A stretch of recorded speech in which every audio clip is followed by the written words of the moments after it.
12,000 years ago, people gathered around a fire in what is now the Middle East.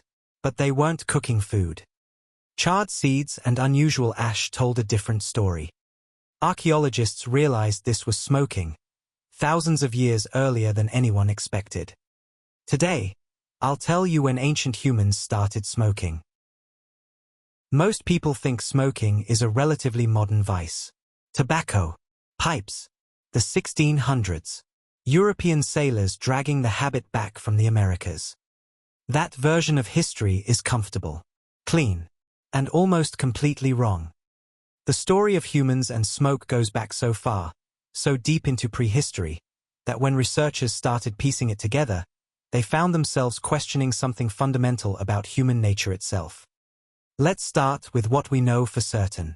The earliest solid archaeological evidence for intentional plant smoking comes from a site in Jordan called Ain Ghazal. Ain Ghazal is a remarkable place. It was one of the largest Neolithic settlements on Earth, bigger than Jericho, home to thousands of people around 7000 BCE. Excavators found a specific type of hearth. Shallow, stone-lined, clearly not used for cooking food. Around it, carbonized remains of wild plant material, including ephedra. Ephedra is a stimulant plant. It produces a rush of energy and alertness when its compounds enter the bloodstream. And burning it, inhaling its smoke, is one of the fastest delivery methods. These people weren't accidentally burning weeds. They knew what they were doing. They had been doing it long enough to build dedicated structures for it. But here's where it gets weird. Ephedra wasn't the only plant they were burning. Researchers identified at least 3 other psychoactive species in the ash. Blue water lily, wild rue, plants that, when burned together, create overlapping chemical effects on the human brain. This wasn't casual. This was a recipe. Someone, 9,000 years ago, had worked out which plants to combine and how to burn them to achieve a specific altered state. The knowledge required for that kind of precision doesn't appear overnight. It accumulates over generations, which means the actual origin of intentional smoking almost certainly reaches back even further. How much further? That's where things get genuinely unsettling. In 2019, researchers published findings from a burial site in western China, the Zhangzhou Cemetery, dating to around 500 BCE. They found wooden braziers, stones blackened by extreme heat, and THC residue. Cannabis, deliberately burned in enclosed spaces, with people inside breathing the smoke. That discovery made global headlines, widely reported as the earliest evidence of cannabis smoking. But the scientists were careful to point out something the headlines mostly missed. The cannabis plants found at Zhangzhou had unusually high THC concentrations compared to wild varieties. Which means by 500 BCE, humans had already been selectively cultivating cannabis for its psychoactive properties, for long enough to meaningfully alter the plant's chemistry. That kind of cultivation takes centuries, possibly millennia. Which pushed the real origin of cannabis smoking back, potentially, to 3000 BCE or earlier, before the Egyptian pyramids were completed, before written language was widespread. And then came the finding that made even veteran archaeologists pause. In 2021, a team analyzing residue from a 3,500-year-old Canaanite temple in Tel Arod, Israel found something unexpected in the altar deposits. Cannabis and frankincense, mixed together, burned deliberately, in a sacred space. Religion, ritual, altered consciousness, all connected to smoke. All happening thousands of years before anyone calls it smoking. But that's only half the story. Here's the question archaeologists started asking after all these discoveries piled up. Was smoking always a ritual thing? Or was it recreational from the very beginning? The honest answer is, we may never fully know. Because the line between ritual and recreation in ancient cultures was almost non-existent.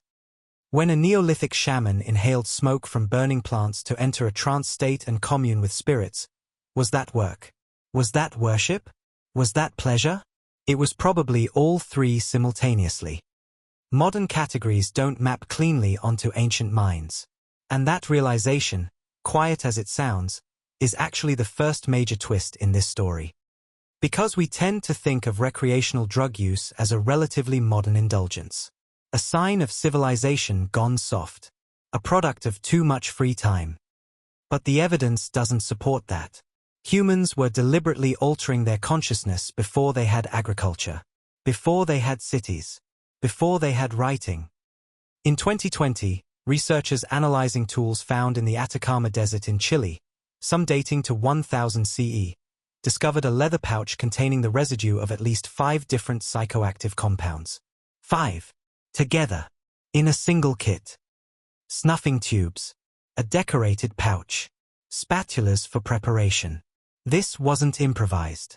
This was a carefully assembled pharmacological toolkit. And the compounds inside, including DMT, cocaine metabolites, and harmine, weren't all locally available. Some had to travel hundreds of miles to reach that pouch. These substances were trade goods. They had economic value. Supply chains existed, thousands of years ago, specifically to move mind-altering plants from one human settlement to another. That is not the behavior of a species accidentally stumbling into drug use. That is deliberate, organized, sustained pursuit of altered states across entire cultures. Now here's the part nobody talks about. Evolutionary biologists have started asking a genuinely uncomfortable question. What if the drive to alter consciousness isn't a flaw in human nature, but a feature? Anthropologist Ronald Siegel spent decades documenting what he called the fourth drive, alongside hunger, thirst, and reproduction, the universal animal desire to periodically escape normal consciousness. He documented elephants deliberately fermenting and consuming marula fruit. Birds consuming fermented berries until they fall off branches.